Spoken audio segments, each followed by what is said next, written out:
غلام ہے رسول کے غلام ہے۔ یہ اللہ کی رحمتوں کا موسم بہار ہے اور اہل ایمان کے لیے کرم نوازیوں، رحمات، برکات اور انوار کا لوٹ سے میلہ ہے، جس میں گناہ گاروں کی بخشش و مغفرت کا ساماں ہوتا ہے، اور اللہ ماہ صیام کی ہر شب کو گناہ گار جہنم کی آگ سے آزاد فرماتا ہے۔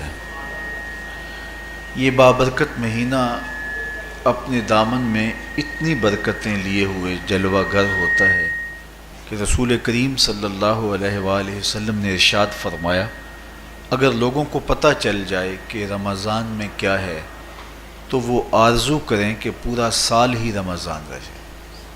اتنی برکتیں اور اتنی رحمتیں اللہ نے اس مبارک مہینے کے دامن میں ڈال دی ہیں۔ میں نے جو آپ کے سامنے آیت کریمہ تلاوت کی ہے، اس میں بھی اس مفہوم کو بیان فرمایا گیا کہ اے ایمان والو، تمہارے اوپر روزے فرض کیے گئے ہیں جس طرح تم سے پہلوں پہ فرض کیے گئے تھے۔ یا ایھا الذین آمنوا کتب علیکم الصیام کما کتب علی الذین من قبلکم۔ کیوں فرض کیے گئے؟ وجہ کیا ہے؟ لعلکم تتقون، تاکہ تم متقی بن جاؤ، تم پرہیزگار بن جاؤ۔ تو روزے کی فرضیت کا نتیجہ تقوی کا حاصل ہونا ہے، اتقاء کی دولت کا نصیب ہونا ہے۔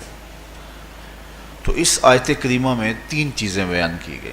سب سے پہلی، اے ایمان والو، تمہارے اوپر روزے فرض کیے گئے۔ پھر دوسری بات، جس طرح تمہارے سے پہلوں پہ فرض کیے گئے۔ اور تیسری بات، تاکہ تمہیں تقوی کا نور نصیب ہو، تمہیں اتقاء کی دولت نصیب ہو۔ تو ایک تو روزے کی فرضیت کا حکم دیا گیا، اور دوسرا یہ تسلی دی گئی کہ یہ بھوک اور پیاس کی شدت تمہیں ہی نہیں کاٹنا پڑے گی، تم سے قبل بھی لوگ یہ عبادت کرتے رہے ہیں، اور وہ اس مشکل عبادت سے تقوی کو حاصل کرتے رہے ہیں، اور تمہیں بھی ہم اس راستے سے تقوی نصیب کرنا چاہتے ہیں۔